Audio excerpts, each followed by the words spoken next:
This Saturday night was UFC 111 in Newark, New Jersey, at the Prudential Center. Great card, some great matches in it. New Jersey boys represented. Jim Miller versus Mark Bocek was the first fight. Great fight, very evenly matched. First round was a bit of a chess match. Bocek had a nice takedown, slam. Miller had a nice Kimura. I actually thought he was gonna break Bocek's arm, but Bocek managed to get out of it. Second round, Bocek had an awesome body triangle that trapped Miller's right arm. That was phenomenal. I thought that was a done deal, but Miller, kept his composure and he managed to hold on and get out of it. And then he actually got up and slammed Bocek while Bocek still had his back. Really nice. Third round started with an uppercut by Miller, then grappling for position. Bocek took Miller down. With seconds to go, Miller took Bocek's back. Went to a decision. Although Bocek had the most impressive moment of the fight with the body triangle, he didn't really capitalize on it. It was a unanimous decision. Went to Jim Miller. So big ups to Jim Miller, New Jersey boy right there. He came out to the Soprano song. The second fight was John Fitch versus Ben Saunders. Fitch was originally supposed to fight Thiago Alves, but Alves didn't pass his physical, so Ben Saunders apparently texted Dana White to fight John Fitch, and Ben Saunders found out what it was like to move up. John Fitch just dominated this fight. Fitch was basically just on top of him the whole time and just ground and pound the whole time. The first round, Saunders had a nice butterfly guard, which was a little effective at first, but then Fitch just dominated. Second round, the crowd booed, and the ref actually separated them. And I don't think they should have actually. Fitch was landing some nice elbows and fists, and there was no reason for any kind of separation at that point. I don't know. He was going maybe by the fans' reaction. But as people say, Fitch, that kind of style is boring or whatever. You have to respect his ability to just control the fight with takedowns and just ground and pound. He just controlled the whole fight. Saunders couldn't do anything essentially. Unanimous decision, John Fitch. Next up is Kurt Pellegrino versus Fabricio Camoes. And Pellegrino, another New Jersey boy, represented. First out, Camoes came out real strong, and I actually thought he was might handle this. He came in with kind of a throw takedown to Pellegrino. Then he got like a standing rear naked choke attempt on Pellegrino. Pellegrino had with Camoes still on his back, had a sick head plant. Just took him down, and Camoes' whole head just hit the mat. Oh man, that was fierce. Pellegrino scrambles and then takes Camoes' back, and the crowd just goes wild, but Camoes turns out of it and able to get out of it. Second round, Pellegrino just straight dominated. He mounts and just controls the round. Pellegrino gets a rear naked choke on Camoes, and Camoes just taps out. Just a dominant performance by Pellegrino, probably the best I've ever seen of him, and the submission of the night, so big ups to him. Now, the co-main event of the night was Shane Carwin versus Frank Mir. Shane Carwin, of course, coming in 11-0, undefeated, and all this talk. He never went past the first round, usually under 2 minutes, and all of this hype. It's for the interim heavyweight champion title, and whoever wins this will, of course, fight Brock Lesnar when he gets back in for the actual heavyweight championship title. I'll be honest with you, Frank Mir, he's always kind of irritated me. He talks just too much for me.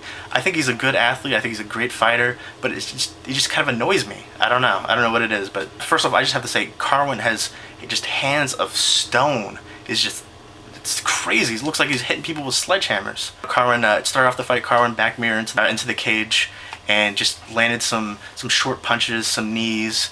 The ref separated them. I don't think they should have separated. I don't know. I guess just didn't think there was enough action going on.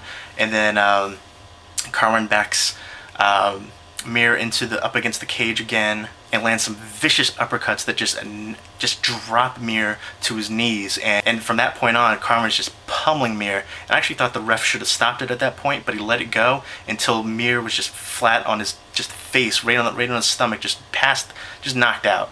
And finally, after some more punches, finally the ref stops it. I think they should have stopped it way before that. Carwin knocked Mir out. Cold. Mir, you could see he was just dazed for a while after that. Just looking up at the screen, watching what happened. Just like, whoa. I was excited for that. I have to say, Carwin just straight dominated Mir. And I was kind of surprised by that. I thought, Mir would do a little bit more. But I'm excited to see Lesnar and Carwin finally fight. Let me know what you guys think about that and who you think will win that fight. in the main event of the night was George St-Pierre, GSP, versus Hardy, the Outlaw. And personally, I was hoping to see Mike Swick beat Dan Hardy, but that didn't happen. I hope Mike Swick, I hope he gets a little bit stronger. Since he went down to welterweight, kind of haven't been impressed with him. Normally he's been pretty impressive, but since he went to welterweight, I just haven't seen that from him. And I hope he comes back because I like him as a fighter. But back to the main event, Dan Hardy got demolished, essentially. GSP a few seconds in, took him down, ground and pound. The first round he had Dan Hardy in an arm bar that I thought would break his arm, but Dan Hardy, a lot of heart. He stayed with it, managed to get out of it. You could see that pain in his face, but GSP, just kept taking him down, ground and pound, taking him down. Besides the arm bar that first round and into the second round, didn't really do much damage, just ground and pound.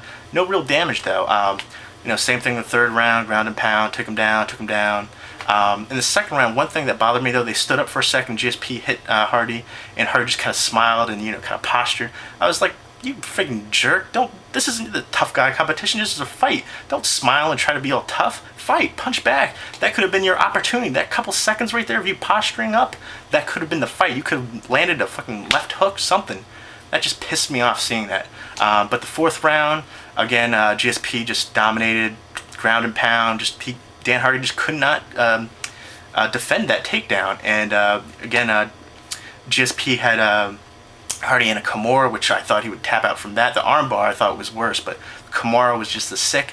Dan Hardy, I will say this though, minus that second round part where he was posturing up and smiling after he got hit, Dan Hardy showed me a lot of heart, a lot more respect for him after this. I wasn't too big of a fan of his at all, because he talks a lot and doesn't show a lot of respect sometimes, but you know what, he did this fight and he really showed a lot of heart. Of course, fifth round came and it went to decision. GSP, he won the fight, but it wasn't to stoppage or submission or anything like that. Unanimous decision, GSP holds his title again. A lot of people say his style is boring, but hey, you know what, you can't knock him. Go with what works, go with what made you the champ and makes you keep winning fights. Until somebody can actually defend these takedowns or this ground and pound, keep doing it, man. Do your thing.